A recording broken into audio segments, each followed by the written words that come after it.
Tim used to come to my house, you know what I'm saying, and fuck with me in my studio and watch me make beats and shit like that back in them days. But what I learned from Tim was I was just watching him and I said, this man, not only does he make the biggest hits, the man, I'm telling you, cracked the door open for like some of the biggest bags. Yeah. He different. The man different. The man, let's not even talk about bags because he's humble. No. It's that. Yo, Joe, when we talk about bags, we're talking about. No. I'm not. I'm with you. No, I'm not. I'm talking about as a humble, because the thing is, I'm talking about the man cracked. Listen, the man opened the door for brothers like us. Timberland is Aaliyah. Timberland is Missy. Timberland is Genuine. Timberland is. Let me tell you something. Yo, Joe. Timberland is too much. Yo, listen, the man can lease. He can lease his catalog. You heard the word lease. He can let you borrow it for some months. He can let somebody borrow it just to say, yo, I'm down for a second. He can. Yo, don't let me get on the phone with Tim and start giving him. Yo, Tim, he loved the Timberland.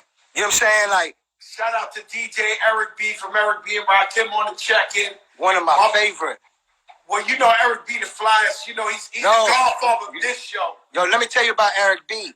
First of all, it's Ericb and Rakim. It's you said it the other day. Paid in full album. They can make that shit right now. Be the biggest album now. But what I'm telling you about that Ericb though. I mean, Ericb will pull up with a leather coat with the illest chain and the Benz.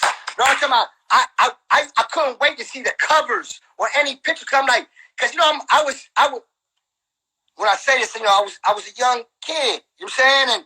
And I look up to him and I said, see that shit. I said, I'm gonna have me a Benz and behind them damn turntables too. You know what I'm saying? He made the DJ an artist. Cause I always said it. DJs are artists. We're artists. That's right. We got a big responsibility. We produce, some of us, most important DJ, and we move the crowd, and we got to be in sync with the greatest MCs. The most important. Listen. The DJ, if it ain't for the DJ, rappers don't exist. DJs break the records since the beginning of hip-hop. No, we break records. Listen. But the reason why I'm bringing this up is Ericb, at that time, Ericb and Rakim, they made records about his greatness, his MC. I'm telling you. Ericb for president, yes, sir. I'm not making this shit up. That was a classic. Sir. I'm not making it up. Like, yo, can I remind people? Because, you know, some people forget. You know, Ericb is a DJ and also one of the biggest artists and groups ever to do it. Am I lying? No, the biggest. Dr. Dre. Dr. Dre is a DJ. That's right. Swiss Beats is a DJ. Timberland's a DJ. Timberland's a DJ. DJ Khaled is a motherfucking DJ. Oh shit. Okay? And listen, and I don't want to, because you know how you know me. I always been confident, and I always. Yo, Khaled, let's just end it at this because I want to save this before these people erase our shit. Biggest. This is the biggest show in the game. Biggest. I used to look at Public Enemy, Rebel Without a Pause cover. Remember that cover with them in front of the car? Them shits be so iconic. That's what I'm trying to tell you. You got to go look at them stashes right now to be inspired right now. Like I'm telling you, right now I'm trying to figure out my next album cover and shit like that. So I'm just like looking at, just getting inspired. I want to. Yo, Joe, I'm in the zone, man. Like we just left fucking Turks and Caicos. Yo, we so blessed, man. And that plane was so smooth. That's a G650. That's a G650, you know, new. Yeah, so I love the Globals and I love G650s. What I love most important is I just like it to be smooth. That's it. You know how Joe, we just want it to be smooth. You know what I'm saying? Look at Tim. He talking about, yes, he know about that. Hey, yo, you know we are.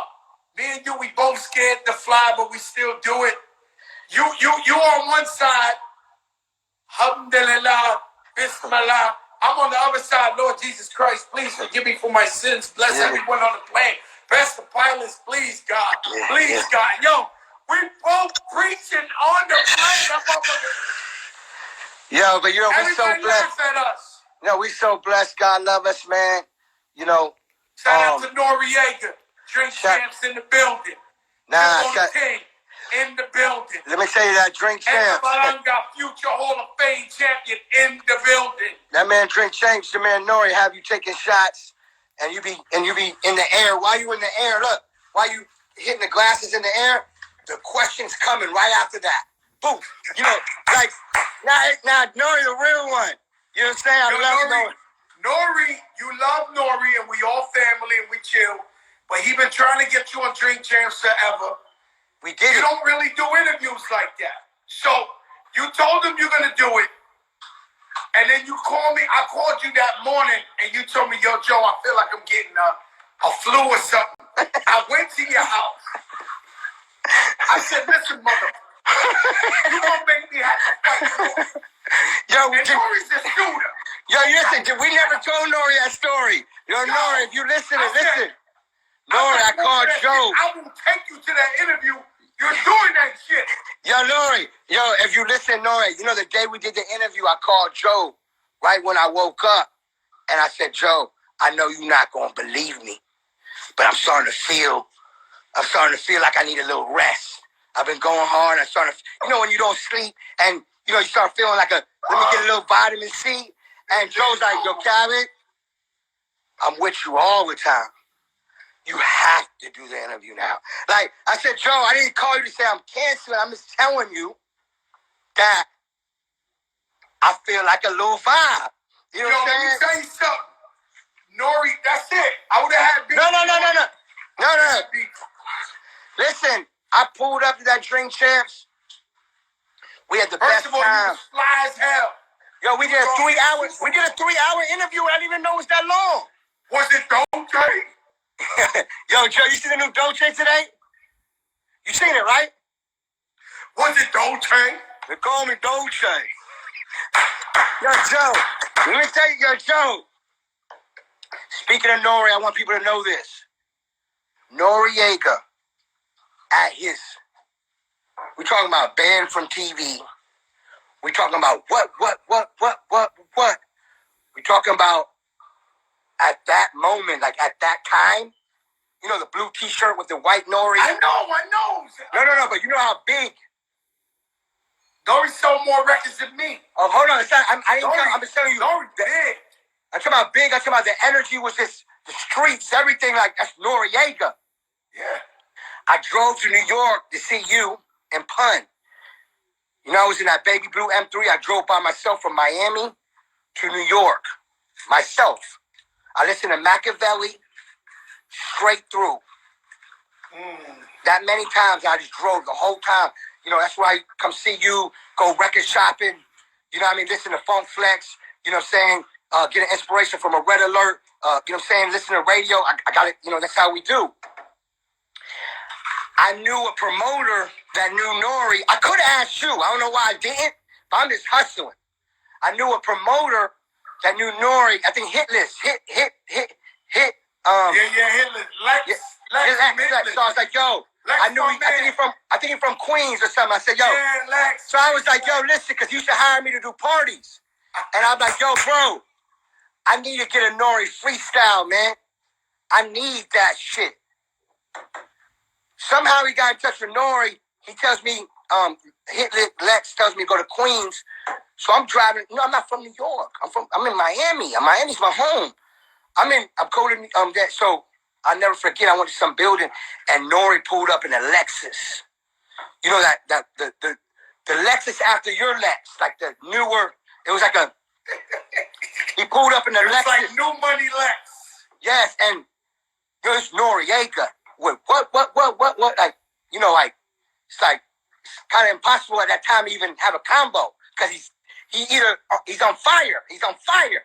So he walk up, he go to this little studio I was in, and he freestyle. I put him over. I got 5 on it. I put Nori over that. I gotta find that freestyle. He ripped it down so legendary, and was like, it was such a big moment for me because that's like, the biggest is Fat Joe, Pun, Nori, DMX. Like, just like you say, people don't understand. They always see the finished product. They don't know about you going to Jamaica, waiting outside Bounty Killer's house for the dub, waiting for Buju Dub, for going to Nori in the middle of Queens where you could have died to go get the freestyle. You paid your dues. You paid your dues. Oh, for sure. No, listen, man. I don't know who I told her. I said, man, God bless me so much, man. He let me grow up in a time where I got to see the greats, the icons that we all respect. You and Biggie, Jay-Z. I'm talking about in the beginning. I was a kid, but I got to embrace that music and energy to get where I'm at now. And I was a sponge to be around you and to be at all this. I used to go to. I used to work for Jack the Rapper, the conventions in Atlanta. Before I met you, I used to work for Jack the Rapper. You know what I mean? I went to every new music seminar where I met you at. I went to shout out to Clark, and he's on here now. He don't know we was bigging him up for 1 whole hour. Nah, Clark, we big you up. We big you up. He said Khaled is the real Clark. Oh, nah, All right, Clark. Yo, me and Clark. Yo, Clark would tell you, me and him together in a party on the tables and on the beats. I was at a battle with you at New Music Seminar where he battled, and that's where I met you. Yeah, I remember that. I met you outside. I was battling that day, so it was, it's 9-3, 9-2. Nah, it's incredible. You know what I mean? And I want to take time just on the big show. Joe Crack. I got to see him make Leanback. You know what I mean? I seen it. I was in the same room as Fat Joe rapping them lyrics. I was in the same room when the beat was made. Well, you the one who convinced me to get Eminem on the remix. I didn't even think it was possible. You was the one telling me, you got to get him, you got to get him, you got to get him. And I told you that because me and Joe was in the pool and we was just swimming, and that's where we be having our meetings, is in the pool. And right. You know what I'm saying? When we in the pool, that's where we have our meetings. Yeah, we still do. We had it the other day in the ocean. In the ocean? Saying it. So I was telling Joe and Leanback.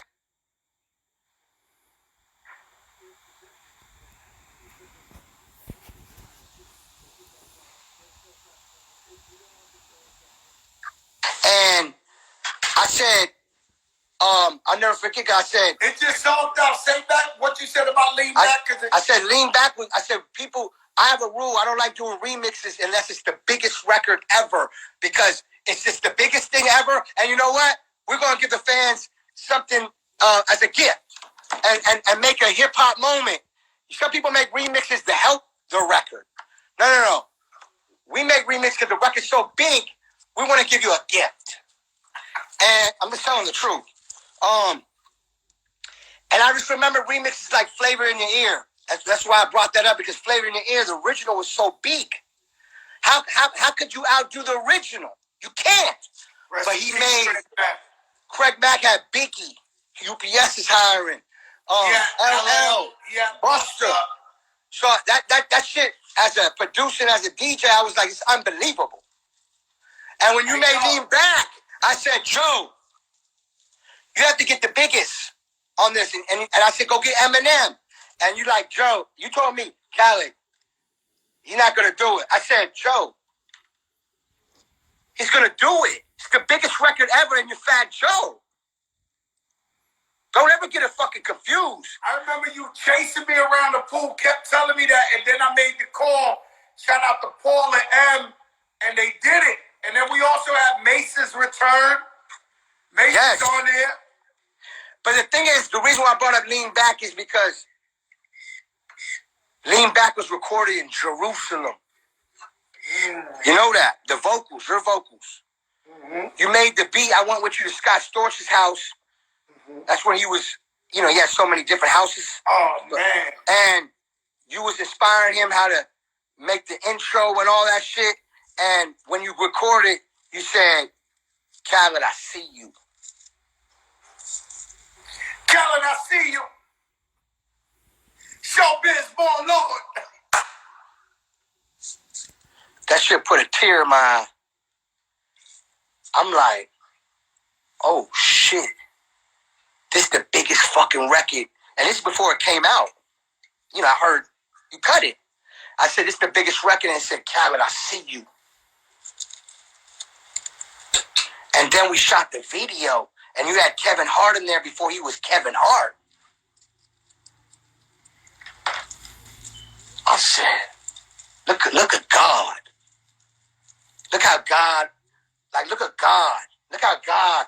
I'm like, you gotta remember, I'm looking at this shit like I want to do this shit. I was doing it, but on a different level, growing. You know what I'm saying? You know what I'm saying? You let me, you put a song that I produced on your album called Beat Novocaine. You named the song my producer name.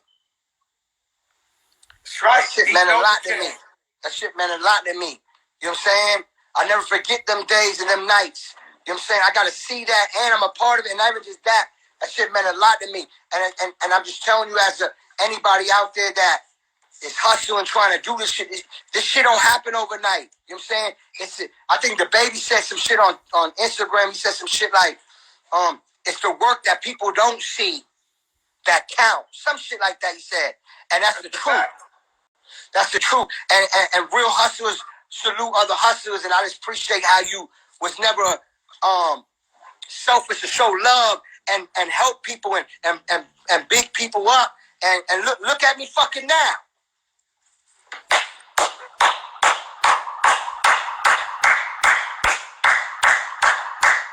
Take a look at me. Take a look at me. Take a look at the Grammy. I'm just trying. Yo, listen. Yo, Joe, I gotta get off. I'm not gonna be able to record this. All right. I love you. Yo, listen. I'll see you later. All right. Bless up. Bye-bye. Kenny Burns.